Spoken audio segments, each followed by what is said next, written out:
Šodienas sarunu esam aicinājuši Jēkabpils novada izpilddirektoru Jāni Subatiņu, labdien, un sabiedrisko attiecību speciālistu Ievu Jātnieci, labdien. Un mūsu saruna ir par vides aizsardzību un par ekoloģisko pēdu. Pavisam nesen jūs viesojāties novada skolās un par šo tēmu runājāt ar jauniešiem un bērniem, stāstot gan par ekoloģisko pēdu, gan arī par atkrituma saimniecību un par lielo talku, kas mums pēc pāris nedēļām šeit arī notiks. Pastāstiet arī mūsu raidījuma klausītājiem, ko jūs stāstījāt skolēniem un kā šī saruna izvērtās un cik liela bija bērnu interese un vai viņi zināja, kas tā ir ekoloģiskā pēda. Tā, par ekoloģisko pēdu jāsaka, mēs bijām orientējušies uz pamatskolas bērnu auditoriju un pamatā šie bērni nezināja arī vidusskolas audzēkņi, kaut gan viņiem ir, manuprāt, 11. klasē šī tēma skolu programmā un varbūt jēdziens tāds ir samērā nedzirdēts. Tādēļ, es domāju, arī pieaugušajiem bija zināmi atklājumi. No ekoloģiskās pēdas definīcija ir tāda pietiekami sarežģīta, bet, lai to pateiktu vienkārši, tā ir pēda, ko atstāja uz zemes mūsu dzīvesveids, mūsu dzīvesveida sekas. Ja? Un paskatīties uz šīm te komponentēm, kas veido to mūsu pēdas nospiedumu, ir pietiekami interesanti. Un kā tas ir Jēkabpils novadā, vai jūs uz kāda konkrēta piemēra bērniem par šo ekoloģisko pēdu stāstījāt? Jā, ir Pasaules dabas fonda mājaslapā ekoloģiskās pēdas kalkulators, lūk, un kur katrs arī var aprēķināt šos savu pēdas nospiedumu. Mēs to darījām arī ar bērniem. Interesants atklājums ir varbūt tas, kā mēs domājam, ja mēs dzīvojam uz laukiem, tātad mēs dzīvojam vidē draudzīgāk, vai ne, nekā pilsētās. Pamatā tas priekšstats tāds ir. Taču, pielietojot šo ekoloģiskās pēdas kalkulātoru, situācija ir gluži otrāda. Ja, kad, teiksim, dzīvojot laukos, mēs pamatā patērējam vairāk resursu nekā dzīvojot pilsētā. Mēs gan it kā šķiet, ka mēs ļoti varam atļauties būt tādi, tērēt, ja, jo mums ir 16 hektāru Jēkabpils novadā katram cilvēkam, ko mēs varētu tā kā pēdot, vai ne? Latvijā vidēji šis te pēdas nospiedums varētu būt 2 hektāri uz cilvēka, taču, ja mēs gribam, lai mums pietiek ar vienu zemeslodi, tad tam ir jābūt 1,6 hektāri, tikai katrs zemes iedzīvotājs drīkstētu patērēt. Puisis, ar ko mēs Zasas vidusskolā izmēģinājām šo nospiedumu, viņš saņēma aplausus, jo viņa pēdas nospiedums bija 1,7 hektāri, tātad viņam pietiek ar vienu zemeslodi. Iepriekš, teiksim, pirms stāstīt bērniem kaut ko, es pamēģināju pati savu pēdas nospiedumu, man sanāca 2,4 hektāri, man vajag pusotru zemeslodi. Jā. Daudz. Daudz. Jā. Un kas rada šo vislielāko to ekoloģisko nospiedumu? Kas ir tās jomas, kuras ir nedraudzīgākās vidē? Ir šīs 3 komponentes, kuras izmanto, lai rēķinātu ekoloģisko pēdu. Tas ir pirmkārt pārtika, vai jūs patērējat daudz gaļas, dzīvnieku valsts produktus, kas palielina šo ekoloģiskās pēdas nospiedumu, vai jūs patērējat bioloģiski audzētu produkciju, savā dārziņā audzētu, tas mums visiem nāk par labu, gandrīz visiem ir savi dārziņi un mēs audzējam. Taču lauku iedzīvotāju vidū šis pārtikas patēriņš rada diezgan lielu nospiedumu, jo principā starp mums ir ļoti, ļoti mazs skaits veģetāriešu. Ja? Pilsētās tas ir krietni vairāk. Tad nākamais ir mājoklis.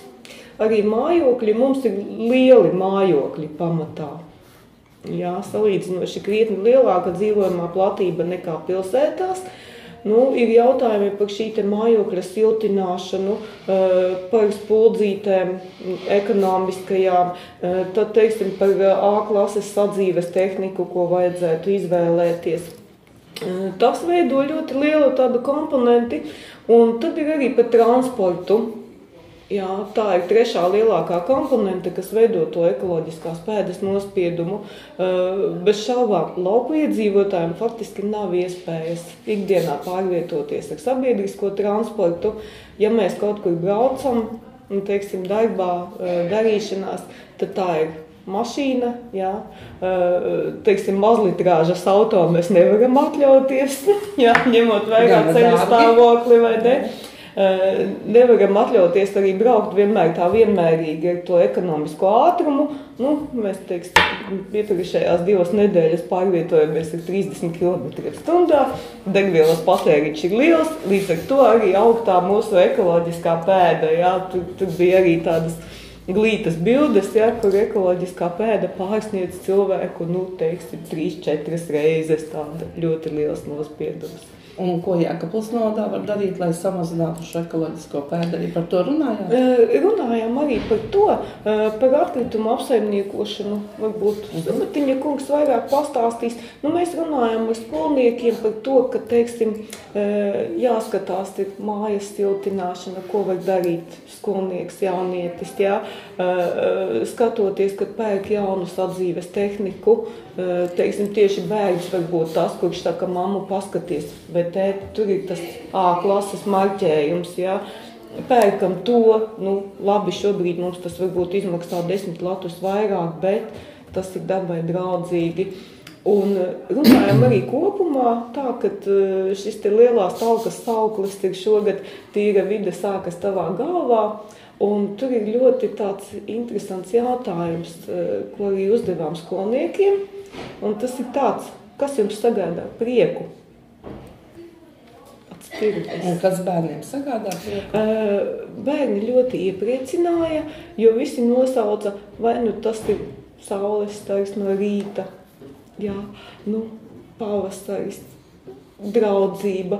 Faktiski nemateriālas lietas, par kuras mēs nepērkam par naudu. Tas nozīmē, ka šī skolā ar domāšanu bērniem viss ir kārtībā. Domāšanas vide ir ļoti tīra, skaista, iepriecinoša, jo slikti ir tad, ja uz šo jautājumu atbild, konfekte, jauna mašīna, algas pielikums, respektīvi lietas, kas ir pērkamas par naudu. Tad ir ļoti, ļoti jāsāk domāt, ka šī te vide, kas sākas mūsu galvā, ir jāuzlabo un jātalko pie viņas katru dienu. Tikko mēs sarunā pieminējām, ka viena no lietām, kā mēs varam dzīvot vidē draudzīgāk, ir pareizi apsaimniekot savus sadzīves atkritumus. Pastāstiet, kā tas notiek Jēkabpils novadā? Tiekoties ar skolniekiem, mēs runājam arī par atkritumu apsaimniekošanu. Un vispirms jau tika pārbaudītas skolēnu zināšanas šajā jomā, vai viņi zina, kāda kārtība atkrituma apsaimniekošana Jēkabpils novadā ir. Un man par lielu izbrīnu atbildes šajā jomā bija pareizas. Viņi visi zināja, ka Jēkabpils novadā ir slēgtas visas vecās atkrituma izgāstuves, un kā atkritumus var aizvest tikai centralizēti uz glabāšanu Krustpils novadā Dziļajā Vādā. Viņi precīzi visi pateica, cik bieži zasā savās atkritumus, un teica, katru ceturtdienu mums ir mašīna un izved atkritumus. Jā, viņi varbūt mazāk zināja, kā lauku teritorijā šīs iespējas ir, bet principā par to arī tika izstāstīts, un mūsu noteikumi ir salīdzinoši lojāli iedzīvotājiem, jo mēs neesam uzlikuši par katru cenu izvest pēc iespējas vairāk atkritumu, bet mēs mēģinām skaidrot to, kā var pēc iespējas mazāk ražot atkritumus.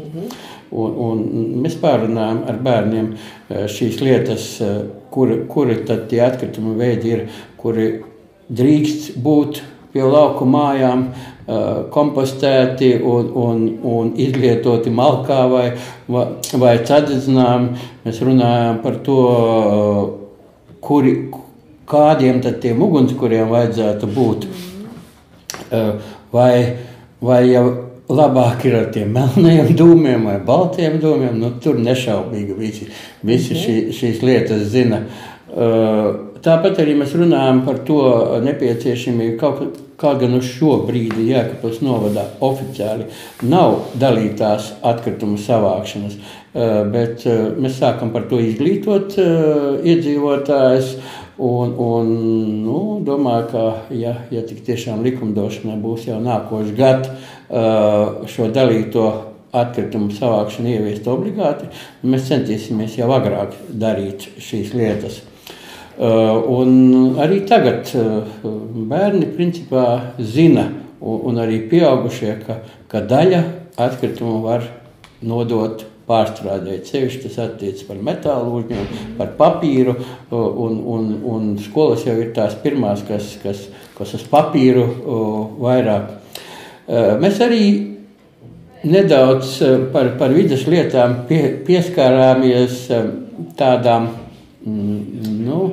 vecākām tēmām, kur, diemžēl, bērni, jāsaka tā, ka šogad mēs uz pavasara sakopšanas darbiem izējām ar tādiem 2 saukļiem. Katram piedalīties, kā vien viņš var, savā sētā un tā tālāk, bet otrs sauklis ir, ka paskatīties apkārt un varbūt kādam var palīdzēt. Tad noskaidrojot, kā padomu laikos vai senāk, kas tāda timurešu kustība. To vēsturi, diemžēl, neviens nezināja, kur skolotājiem bija jāizskaidro šī vēsture. Tad jau iespējams, ka arī kāds varētu, vairs mēs viņu nesauksim par timuriešu kustību, bet šo labdarību, kā palīdzēt cilvēkiem, kuri nav spējīgi izdarīt fizisku gan veselības, gan vecuma dēļ šo sakopšanas darbus kaut kā palīdzēt, iespējams, ka šāda atsaucība varētu būt. Un tas viens no šī gada mūsu novada saukļiem, kas sasaucas ar mūsu novada logo par to 7 bišu šūnām, piepildījumu vajag. Mēs tā ceram, ka ja mums pagājušajā gadā Talkās piedalījās ap 500 cilvēkiem, katrs 10. novada iedzīvotājs, bet tas bija Talkā. Neuzskatām, ka Talka būtu tas noteicošāks. Uzskatām, ka svarīgi, lai katrs sakoptu savu māju, kā teica, palīdzētu kaut kam vai citādi. Un mums ir šī čaklā bitīte tituls, kur, cerams, ka viņi iegūs ļoti daudz. Mēs esam gatavi šādu titulu piešķirt, vismaz 3/3 novadiecību. Cik Talkas vietas šogad jums ir jau apzinātas pieteiktas? Talkas vietas, neesmu saskaitījis, bet Talkas LV mājaslapā mūsu visos pagastos ir pieteiktas Talkas vietas. Caurmērā katrā pagastā ir 2-3, jeb kopumā varētu teikt, ka varētu būt līdz pat 20 Talkas vietā. Jā, ir tādas tradicionālas, kas kaut kādi pagastos skvēri vai parki vai kaut kas, bet viena, kas varbūt nebija tik aktuāla, tas ir Dignājas muiža, kur biedrība Dzīves koks un arī mūsu diezgan daudz dalībnieku varētu 27. datumā, ja laika apstākļi būs labvēlīgi, viena no tādām plašākām talkām būt. Jūs pieminējat arī sadzīves atkritumu apsaimniekošanu, stāstījāt, ka zasieši zina, kā tas notiek pie viņiem. Jēkabpils novads geogrāfiski diezgan izstiepta teritorija. Kā jūs, kopumā pa visu novadu to esat organizējuši pa viensētām? Kā tiem cilvēkiem ir iespēja, nodot savus sadzīves atkritumus? Mums pagājušajā gadā bija iepirkums un apsaimniekotājs mums ir Jēkabpils pakalpojumi, kas iepirkuma rezultātā, tāpat kā visiem, ir iespējas gan pasūtīt, noslēdzot līgumu konteineru, lai tiktu nolikts, gan arī iegādāties maisus. Un katram līgumā Jēkabpils pakalpojumi, vienojoties slēdzot līgumu, ir iedevuši pat šo kalendārīti, kad viņi brauc. Un tas retākais izvešanas periods ir vienreiz ceturksnī, kur cenšamies pierunāt cilvēkus, ka vienreiz ceturksnī jāizved arī, ja ir sakrājies viens maisiņš. Bet biežākais, kā jau teicu, katru nedēļu ciematā un konkrēti Zasā ir šāda iespēja. Šāda kārtība pastāv visiem, tā ir vienošanās ar apsaimniekotāju par to, cik bieži ir šī nepieciešamība.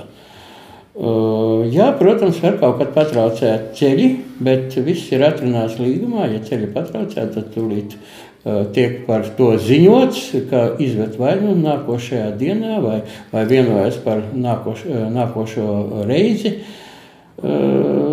Tādu es jau esmu informējis, ka uzskatām, ka no atkrituma daudzuma ar līgumiem esam aptvēruši tuvu pie 90%.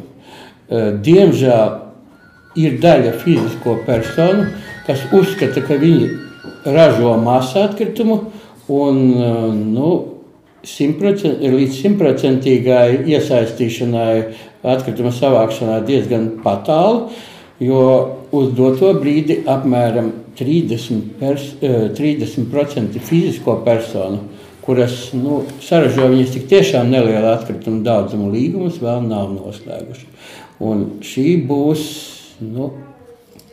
pārliecināšanas darbs un tāda bišķīt arī kontroles lieta, kā tas sauklis mainīt šo domāšanu. Paldies, un mūsu sarunas izskaņā, ko jūs gribētu vēlēt gan Jēkabpils novada iedzīvotājiem, gan arī radioklausītājiem, jo dzird mums daudz plašāk, attiecībā uz vides aizsardzību, uz vides sakopšanu, vides tīrību, ekoloģisko pēdu. Ko vēlēt? Man jāsaka pirmajā. Ko jūs novēlētu? Es novēlētu novērtēt to, kas mums ir, jo dzīvojam mēs tiešām brīnišķīgā, zaļā, skaistā vietā. Dabas mums tik daudz, viņa ir krāšņa un nesabojāta pamatā mums apkārt. Bet diezgan bieži jau ir tā, ka to, kas mums ir blakus, to mēs nenovērtējam. Tad varbūt tas vēlējums arī tāds būtu, novērtēsim to, tas ir tik skaisti un tiešām nesalīdzināma vērtība, kas mums ir laukos un kas varbūt daudz kur citur pasaulē vairs nav. Un ko jūs sacīsiet? Es to tradicionālo, kas šogad ir kā sauklis, padomājiet vispirms, gan pirms tā, kā darīt un ko darīt, gan arī par to, ko varētu nedarīt. Jo arī vēl viens ir tāds sauklis, kura tad enerģija ir vislētākā. Dzīvē visur prasa enerģijas, bet vislētākā enerģija ir tā, kura nepatērē. Es arī to novērētu. Pēc iespējas mazāk to enerģiju tērēt tur, kur nevajag. Paldies par sarunu.